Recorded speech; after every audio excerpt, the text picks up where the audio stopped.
All right, welcome everyone to this Liberty Ventures podcast. My name is Alexander McCobin. I'm the founder and CEO here at the Liberty Ventures Network, where we're building the ecosystem of principled investors, executives, and entrepreneurs who are committed to advancing capitalism, both in the way they practice business and in the way that you represent it and advocate for it, because it is one of the greatest systems ever created by humanity to advance prosperity. And the more that we can facilitate collaboration between principled business leaders, the more we're able to build successful companies, to build wealth, and so be able to build the movement that's advancing liberty around the world.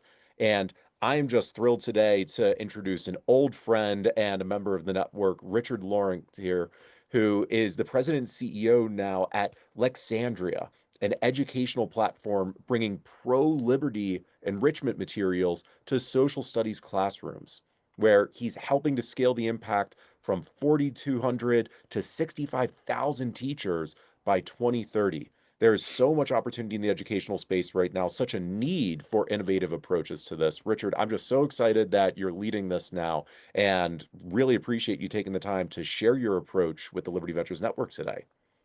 Fabulous. Thank you, Alexander, and thanks to Liberty Ventures. I'm thrilled to be here. And I cannot avert my eyes from examining your bookshelf, Alexander, with all of those titles. I think I recognize at least a dozen of them there. It's always such a fun thing to look at people's bookshelves. You can learn a lot from a bookshelf. So I appreciate you showing that with everyone and that everyone's joining us here in this post-lunch opportunity, maybe on the West Coast. It's actually lunchtime. So thanks for joining this webinar. I'm going to talk about Lexandria's unique educational entrepreneurship and then be able possibly at the end to take some questions if you have any. So when you hear the word entrepreneur, what comes to mind?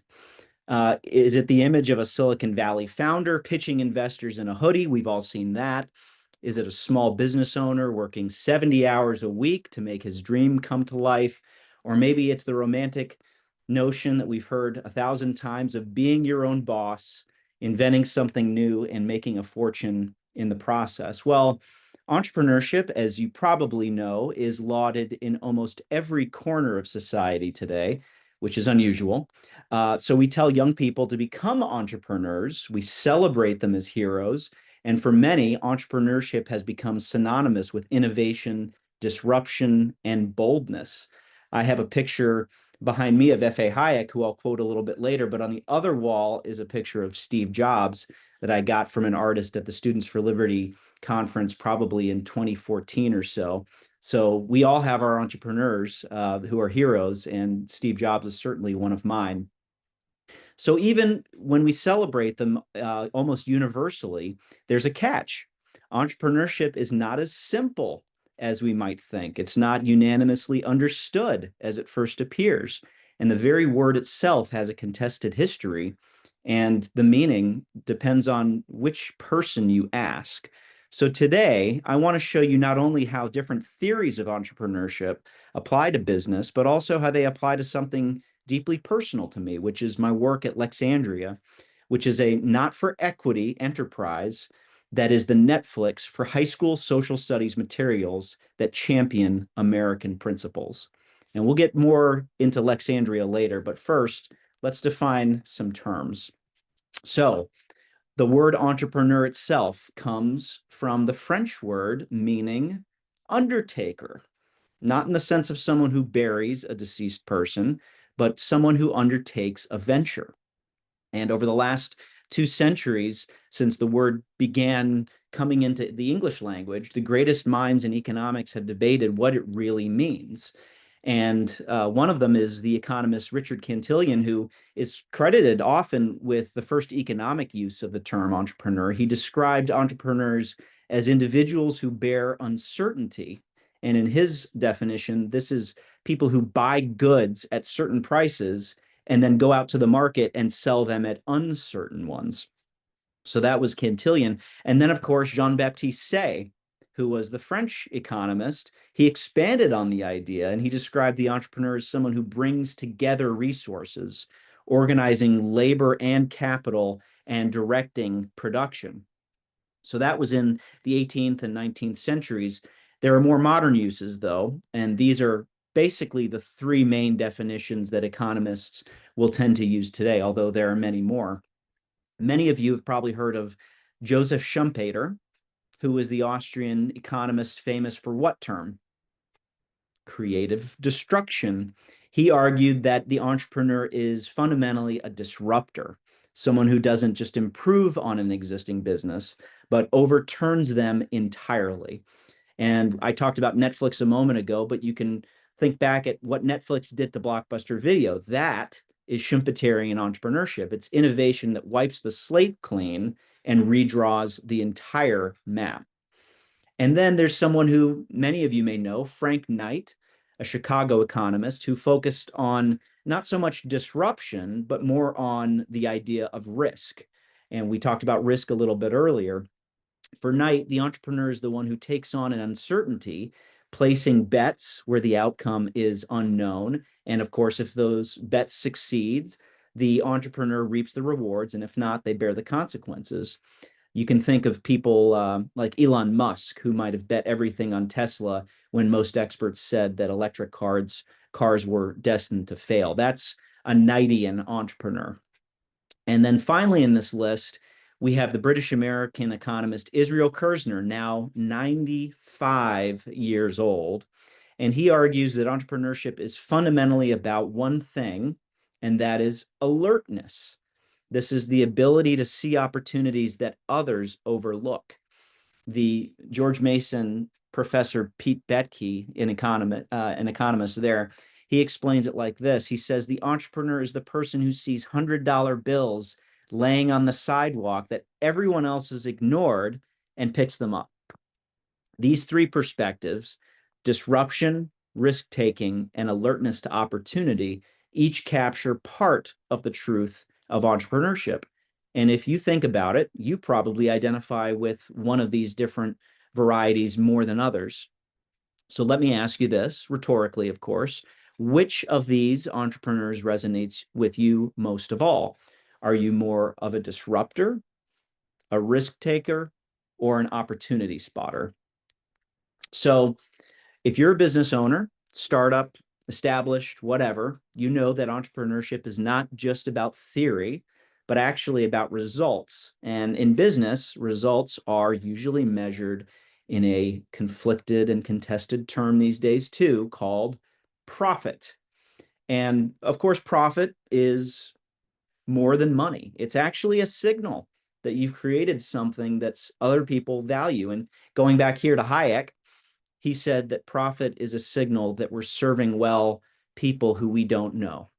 And I love that definition of profit because it puts it in human terms and it puts it in terms of service, which I know is very interesting to the Liberty Ventures crowd. And of course, the very simple and clinical definition of profit is when revenues consistently exceed expenses. And that just has the meaning that you're meeting someone else's needs. And if you're not, you're wasting resources. The key point that may be new to you here is that this is also true in nonprofit organizations. So my colleague Josh Sanders doesn't like the term nonprofit. He actually prefers a term that he invented called not for equity enterprises. And I like this. This is a not for equity enterprise more than a nonprofit because nonprofits don't have shareholders. They can't distribute dividends, but they still have to generate revenue that exceeds expenses. That's called sustainability. And when they succeed, their surplus gets reinvested into the mission and to their programs rather than distributed to owners. So it's not that we're not generating profit. Profit is a signal of creating value. It's that there are no shareholders or equity holders in the enterprise. So in other words, even so-called nonprofits need to apply the entrepreneurial mindset by finding ways to serve people so effectively that resources flow in and their mission can expand. And that's exactly how we think about Lexandria. We're not a charity that survives on goodwill alone. We are a not-for-equity enterprise, and our sustainability or our profit comes from serving teachers so much that they return and tell their peers to do the same. So now let me tell you a little bit about Lexandria at the moment that this story began. When I first walked into our predecessor organization, Sertel, last fall, I immediately saw something powerful that was being underutilized. Sertel had spent about 10 years building technology and content for teachers to instruct American principals in their classroom. That was fabulous. They did a good job at that. It had a strong foundation, but it could also be something much bigger than that. And the insight we had when we spun Sertel's programs out into Lexandria was that there was valuable content, but what would happen if we opened our platform and thereby offering to the teachers content from other organizations that championed American principles? What if we became not just a content provider ourselves, but more of a marketplace or a hub or a Library of Alexandria for liberty, where people would find enrichment materials from many partners, all in one place, all measurable, and all accessible? This was our Kersnerian moment, really the alertness to an opportunity that had been overlooked. And it was then the birth of Lexandria. So I want to talk to you a little bit about the problems that teachers face, because in our business, we get to talk with them. They are our primary consumer. You might wonder, what problem are we solving for teachers exactly? I'll paint a picture for you. Teachers today, as you might know, are under incredible strain.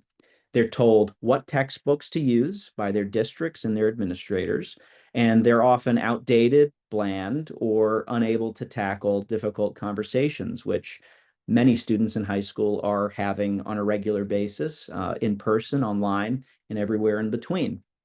And at the same time that they have outdated resources, they're confronted by these debates, by politicized classrooms and students who want more relevant materials, more connection, and fundamentally even more meaning in what they learn. So imagine, just for a second, being a high school social studies teacher today. You're supposed to teach history or civics or economics, but you know that the students need more than what the textbook offers. We actually reference a RAND Corporation report that cites 50% of teachers are seeking resources outside of those prescribed materials in their districts and are actually looking for resources that help them address modern debates. So this is where Lexandria steps in. Lexandria is an educational platform designed specifically for one primary audience, which are teachers. And like I said at the very top, we like painting this picture that we are the Netflix of high school social studies materials that champion American principles. There are 9 basic American principles that we talk about. They're not laden with any particular ideology. They include things such as commerce and free trade, separation of powers, rule of law, individual rights. Basically, when you reference the Declaration of Independence, those unalienable rights that he and they talk about. We provide access to these materials, not just from ourselves, but from partner organizations such as my former employer, the Foundation for Economic Education, and friends of ours at the Emergent Order Foundation. If you're unfamiliar with either one of those organizations, you should look them up. The Foundation for Economic Education will celebrate its 80th birthday next year, and then Emergent Order Foundation is the entity responsible for maybe some of those videos you've seen online of Keynes and Hayek rapping about monetary policy. So they're extraordinarily effective, and those videos have not been able to make it into classrooms very often, not only because YouTube videos are often blocked, but also because teachers didn't necessarily have materials like discussion guides or lesson plans or quizzes to be able to teach on those. And so we're empowering partners such as FEE and Emergent Order Foundation to do that with their material. Secondly, and this is just as important, we actually provide measurement. Our platform does not only provide the content, but it helps them see actually what works. So we can measure student engagement individually by the classroom, and we know what content actually moves the needle. If we're instructing, for example, on entrepreneurship in our economics book, we can actually see how people think about entrepreneurship from the beginning of that course module to the end. And thirdly, we provide relevance. Our materials address wholeheartedly the ideas that form a free society, America's founding principles, and the broad struggles that have shaped our history. And I have to say that instead of focusing on the narrow controversies of the moment. And I think we can all think of a few that are emerging and have come and gone. And I'll talk about one of them here in a moment. I also am happy to announce that we're actually debuting a special course this fall, and it's entitled The American Experiment, 250 Years of Enduring Principles by my colleague, Sean Malone. And this is a 3-class period course timed for America's semi-quincentennial next year. And it's designed to deepen students' understanding of our founding ideas at precisely a moment that our nation needs them most. We need informed citizens in order to sustain the American Republic. And so in this course, we go to Enlightenment ideas of people such as John Locke, going into the American Revolution, and then, of course, the first 30 or 50 years of the Republic, ending commonly with the same day that John Adams and Thomas Jefferson died on Independence Day, which is typically considered the end of the revolution. I believe that was 1823 or 1826. So people ask me, who are these teachers that are using your platform? We have 4,200 of them currently using the platform actively. They are not some kind of free market radical. They're not looking to throw out their textbook. They're pragmatic professionals doing the best they can in challenging environments. And they are looking for enrichment content that's relevant and also useful for navigating difficult conversations. That is the heart of Lexandria. Now, I said I was going to mention, and someone just put it in the chat that it was 1826, exactly 50 years after independence. I appreciate that. I've got to remember that so I don't confuse those dates. So let's compare what we're doing here to the 1619 project, which all of us have heard about. Some have actually compared what we're doing at Lexandria to the 1619 project, and in a certain sense, they're actually correct. We are producing content beyond the textbook, but that is basically where the similarities end. The 1619 project, as you all may know, centers slavery and systemic racism as the foundation of America's identity. Lexandria, by contrast, emphasizes the struggles toward aspirational values of human liberty, and that's what we call American principles. I'll read a section from our U.S. history book from the very beginning. The fulfillment of recognizing each person's unalienable rights often came with violent struggle, profound social and cultural discord, and disturbing social injustice. In this conflict, there was surprising agreement that democracy, the rule of law, religious toleration, and individual rights were good things. So notice the framing. We don't whitewash the past. We acknowledge that there's struggle and discord and injustice, but we also emphasize that among and amid the conflict, there was generally a shared agreement on these enduring principles. And this is the story we believe that students need to hear today. The American experiment continues. There will always be conflict, there will always be disagreement, but as long as we moor ourselves to American principles that this country was founded on, unlike any other country, we will be hooked on to the right things and we can grow from there. So, where do we go from here? Today, 4,200 teachers are using Lexandria. By 2030, our goal is to reach 65,000 teachers actively in their classrooms. That's not just having them log in, that's having almost 40% of the high school social studies teachers in this country in classrooms using this content actively. In practice, if we're at 65,000 teachers, we're talking about millions of students exposed to content that highlights the American spirit, both the struggles and the aspirations. Imagine the ripple effects of this. Imagine a generation of students who actually see their country as a valuable, unique work in progress, moving toward ideals that are worth cherishing and defending. That's our vision, and that's our goal.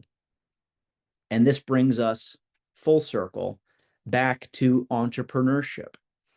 Lexandria embodies Schumpeter's disruption. We're disrupting the way enrichment content reaches classrooms. We embody Knight's risk taking. We're betting our resources, our time, our credibility on the belief that teachers will respond to what we built and keep returning and tell more of their colleagues to look into us. And Lexandria embodies Kerzner's alertness. We saw an opportunity, which was an unmet need for pro-liberty educational content in classrooms. And this was something that many overlooked, or they tried and they failed at. And we seized it. We are specifically talking to classroom teachers in terms they understand with resources that they find valuable. Entrepreneurship is not just confined to new technology startups or even profit-seeking companies. It's something that takes many forms, and it can look like an app, it can look like a restaurant, or it can look like a new platform for education. But at its heart, entrepreneurship always involves the same ingredients, which include creativity, courage, and curiosity. And those are things that we have to explore and indulge and work with every day. So let me leave you with a thought. We're approaching America's 250th anniversary. This is 250 years that a group of ordinary people in extraordinary circumstances declared that all men, all people are created equal, and that governments exist to secure people's rights, and that liberty is worth risking everything for. The question we face today is, how will we prepare the next generation of American patriots to understand, appreciate, and carry forward those principles? They need to be educated in order for them to sustain an American republic. At Lexandria, we believe we're undertaking a part of that answer, and that is by empowering teachers with content that elevate enduring principles. And these are seeds that we plant in classrooms across America that we hope are going to grow into citizens who cherish freedom, value responsibility, and carry forward the American experiment. Entrepreneurship in the end is not just about being your own boss. It's less glamorous than it sounds. Most of you will probably be nodding your heads in agreement. It's not just about that, but fundamentally, it's about improving the state of humanity, truly serving other people who you do not know well. And in this moment, educational entrepreneurship may be among the most important undertakings of all. Thank you all. And Richard, thank you for what you're doing and sharing this with us. I want to encourage anyone who has any questions to type them into the chat box or the Q&A, and we'll get to as many as we can. But I want to start by just asking a question on my mind, which is, for anyone who's listening who is running another educational company or nonprofit or wants to get involved somehow, what are the best ways to partner with you or support what you're doing here? It's a great question. We are curating a series of new resources to come online this fall when our new product launches. It's going to be a great look, much more user-friendly, much more capable and future-proof for various new features that we're adding. So stay tuned for that. The docket is fairly full for onboarding new content for the fall, but we are constantly looking for excellent content that's either being developed or, like that bookshelf behind you, sits on a bookshelf and might have been created several years ago, but never quite got the lift or the distribution that its creators wanted. And so if anyone is interested in exploring opportunities for content partnership, please do contact me. My email address is richard@lexandria.org. And of course, we are not for equity enterprise. We are funded primarily through contributions. And so if anyone is interested in supporting our work that way, please do contact me there as well. All right, so just to be clear, of course, looking for donations that are tax deductible as a not-for-equity enterprise. You're looking for more great content, which I'd love for you to double click on as to what kind of content people could contribute to this. and you're looking for support in rolling out these new tools to support educators. Is that right? That's right. So the kind of content we're seeking broadly falls into three categories: civics or government, which of course is pretty hot these days, economics, and history. So currently on platform are 5 books of our own creation. That was what we began with: U.S. history, world history, 2 volumes, civics and economics. We have the 250th anniversary course coming online this fall, as well as a Victims of Communism course by the Foundation for Economic Education, not affiliated with the Victims of Communism Memorial Foundation, but addressing a very special and particular need uh, that is being mandated in Florida, actually. You're seeing these different mandates on teaching things such as communism emerge in various states. So FEE is going to be among one of the very first organizations that has a curriculum that actually fits those mandates and addresses them. And then for Emergent Order Foundation, courses on Keynes Hayek and environmentalism and energy policy. So there are going to be at least 10 unique pieces of course material plus series of books from FEE, including iPencil, Economics in One Lesson, The Law, as well as a number of out of print and public domain pieces that will be online for referencing within each of those courses. So the docket is full for onboarding courses this fall, but we are certainly investigating for the spring. Fantastic. And I'd also love for you to double click on the kinds of tools that you're developing and what other educational companies might be able to do to help you in amplifying this a little more Yes. specifically. So we have some ways that are going to be familiar to you for measuring what moves the needle, such as pre and post knowledge assessments, knowledge retentions. But we also have a proprietary way in which we can measure worldview shift. And this worldview shift that we want to measure is actually more in the direction of our American principles, prizing them.